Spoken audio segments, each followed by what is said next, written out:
Renato Semensati, resume pra gente o que foi, você que acompanhou, esteve lá.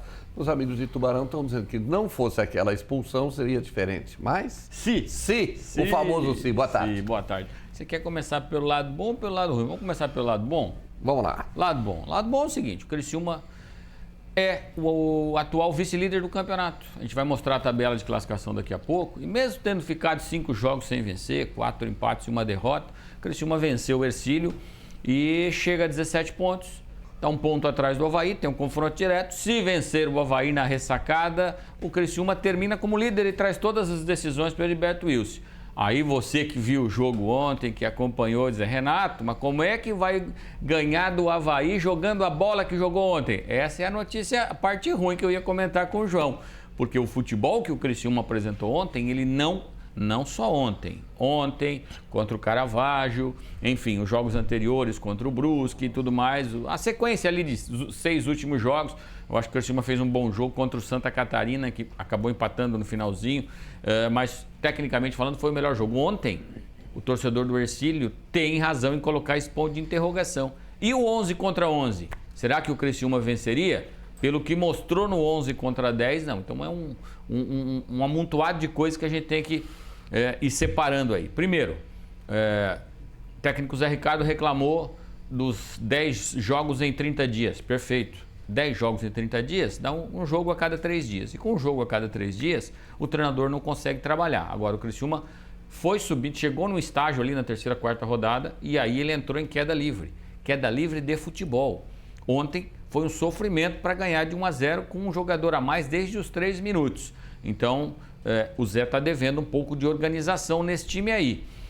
Inclusive, ele demorou para fazer a alteração, tirar o volante, colocar o meio. O volante saiu machucado com 39 do primeiro tempo, mas ele já poderia ter tirado. Ele estava com 11 contra 10. Este é um cenário. O outro é... Alguns jogadores individualmente também estão em queda livre. Você pega o Felipe Matheus, que dos últimos 2 anos de campeonato catarinense foi o craque do campeonato. O Criciúma foi campeão e ele foi o craque do campeonato. O Felipe Matheus ontem foi um dos piores jogadores em campo. Então, alguns jogadores tecnicamente estão com muita dificuldade. Mas o resumo da ópera a gente vai ver aqui na tabela para explicar isso que eu falei. Lembrando que o Hercílio Luz, matematicamente, mesmo se tivesse empatado, já estaria rebaixado para a 2ª divisão de Santa Catarina, como falou o Paulo Baia, um time muito jovem que sofreu bastante. Aquilo que falei, Avaí 18, Criciúma 17. Sábado, 4h30 da tarde, eles se enfrentam na ressacada.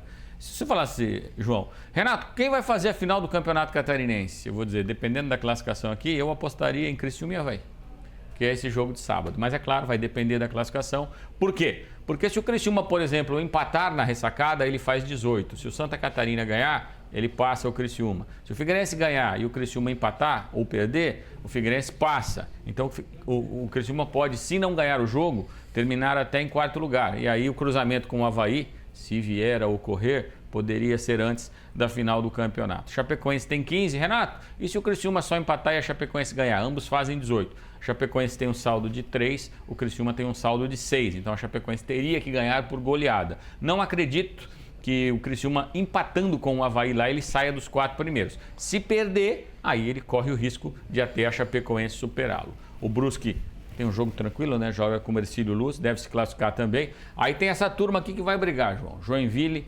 Barra, Concórdia e Marcílio. Tira o Joinville aqui de 13 pontos, esse já escapou do rebaixamento. Do Barra para baixo, o Hercílio caiu, cai mais um. Ou cai Barra, ou cai Concórdia, ou cai Marcílio Dias. Renato, o que o Caravaggio precisa para escapar do rebaixamento? Ganhar o jogo do Barra. Ele chega a 12 pontos, ele vai ter 3 vitórias, o Barra vai ter apenas 2.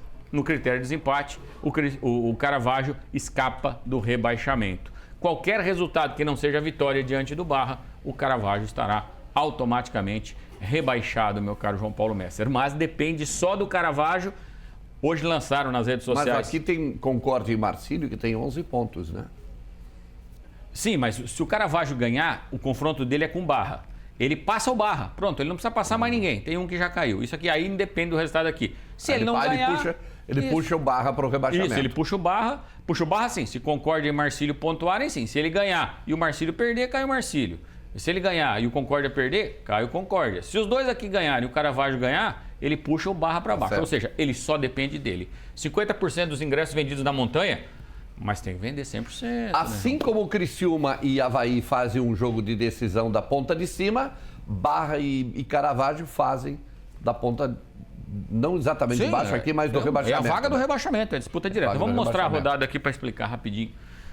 Marcílio Dias e Figueirense, o Marcílio tentando escapar do rebaixamento, Figueirense classificado tentando terminar entre os 4. Caravaggio e Barra, esse confronto direto que a gente está falando. Santa Catarina e Concórdia. Se o Santa Catarina vencer, ele alcança o segundo lugar, independentemente do que acontecer lá na ressacada. Se o Criciúma ganhar, ele passa o Avaí. Se o Avaí ganhar, ele passa o Criciúma. Aí tem o Avaí e Criciúma, que para mim é uma final antecipada de campeonato. Chapecoense e Joinville.